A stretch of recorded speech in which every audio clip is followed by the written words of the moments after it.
Hello, everyone. Thanks for joining us today for this session on valuing diversity in the workplace.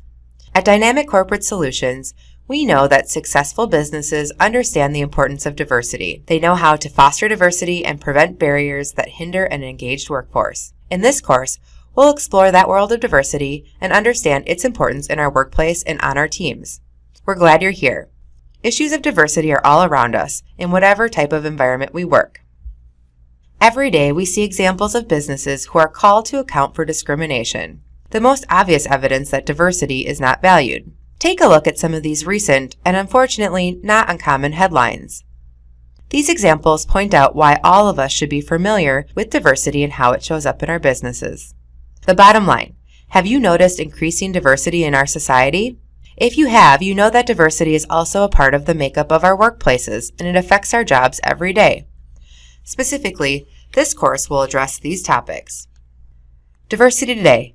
We'll define diversity and why it's important to be aware of the trends and laws that support it. In Module 2, we'll understand the role of stereotypes and bias. For most of us, we don't often think about how stereotypes are formed or about how they affect us at work. In Module 3, we'll learn to recognize and respond to harassment. Have you seen harassment at work? We'll talk about how to identify it when it happens. In Module 4, we'll discuss creating a multicultural workplace.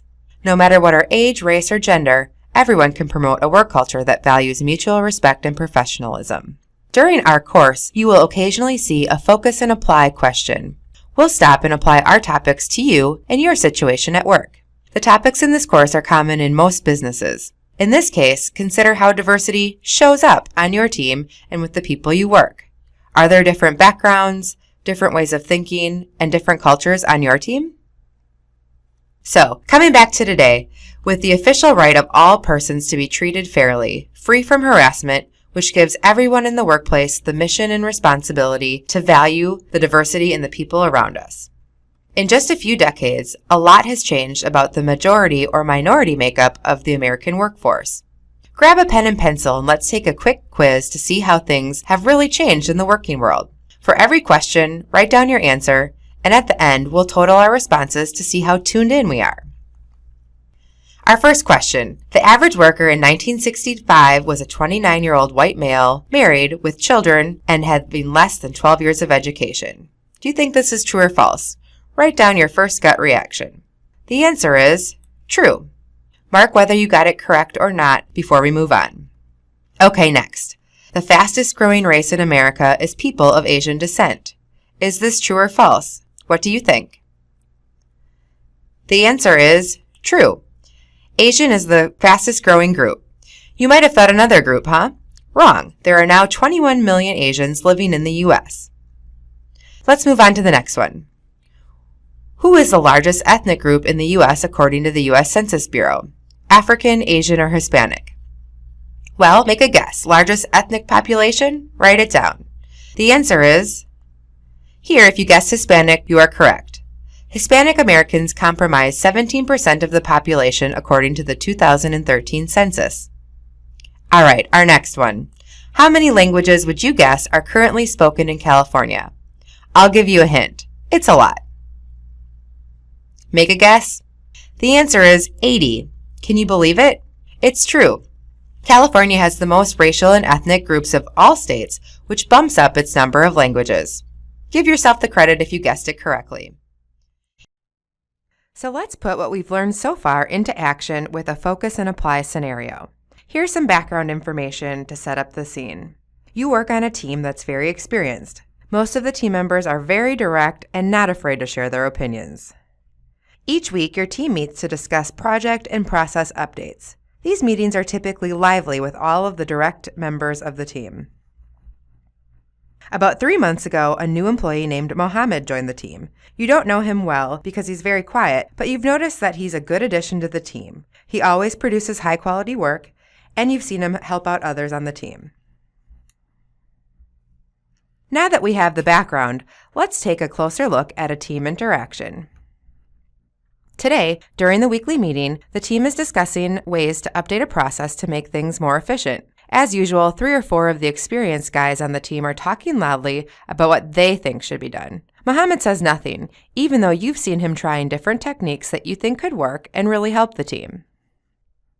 You tell the group that Mohammed might have a good solution, and one of them responds, "That new guy? Yeah, right. He's like a mute. He never talks, so how would he know how to do it?"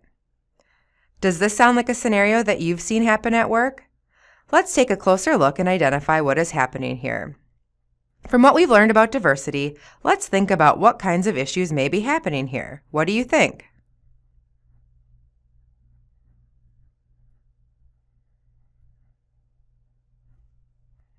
First, we are seeing diversity in experience level. We know from the background information that most of the team has worked together for a long time and Mohammed is new.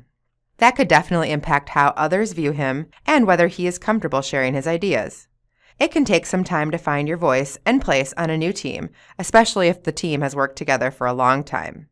Okay, so what else did you identify? How about diversity in communication styles?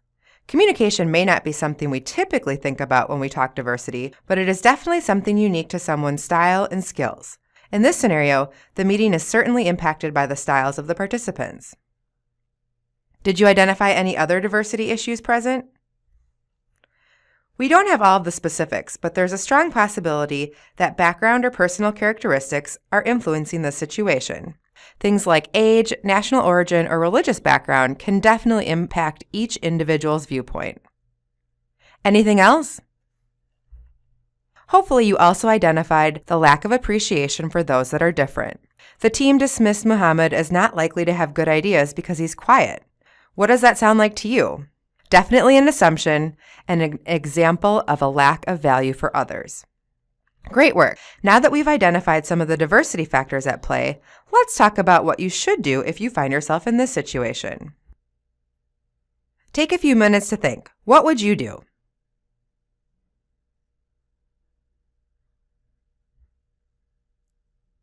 First, let's recognize that you've already done some great work by soliciting the input of others, especially if they don't seem comfortable. What else should you do? If you feel comfortable, address the insensitive language and name-calling. The language and actions that a team accepts or doesn't address become team norms. Stand up for what is right. Anything else you might do? You could try talking to Mohammed one-on-one, either giving him encouragement or suggesting ways for him to share ideas. Either way, personal follow-up is always a good way to show someone that you value them. Fantastic job!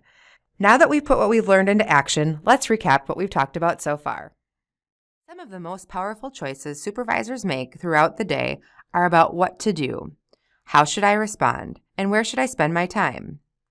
Of course, spend time with your team. Encourage your high performers and team leaders to adopt inclusive practices. This communicates to them the importance the company places on it for their own performance and development. Make no mistake, their behavior is observed by your employees. The question is, are my decisions based on objective criteria with consideration to true job-related requirements? Sometimes decisions are automatic and quick, more often than not. Stop and ask, let's think about this objectively. What are the real criteria for this decision? Job-relatedness is particularly important on decisions about placements, promotions, job assignments, and fair performance evaluations. Make sure underrepresented classes are not overlooked or overly in focus, filtering out assumptions and other factors. All employee performance and qualifications should be considered objectively. Celebrate your team. Call attention to how much you appreciate differences by special events. Hold ethnic food team celebrations like a luncheon. Hang diversity message or wall art.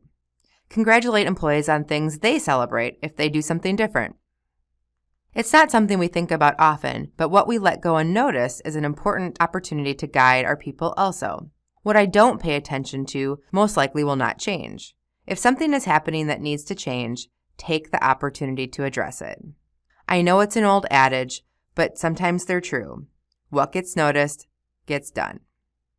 I think this is a great time to apply these strategies to yourself. Take a moment and walk through these questions, rating yourself on each one from 0 to 4. 0 points for a no on the left, 4 points for a yes on the right, 3 for sometimes in the middle, and so on. Starting with what I say. Am I talking about the topics that will reinforce the importance of diversity? Give yourself a 0 for no, a 4 for yes. What about the behaviors you are reinforcing? Are you rewarding the right behaviors? Score 0 to 4. How well do you know your team and their unique behaviors and talents? How they work together? Mark your answer. Finally, am I familiar enough with the talents and skills of everyone on my team, even the most different people? Answer 0 to 4. When you look at it, where does your score place you? I'll give you a moment to choose. Which of these actions would you say needs the most improvement in your leadership strategies? Choose now, or you probably won't later. Good. I hope you picked a focus area from the assessment and will put it to work.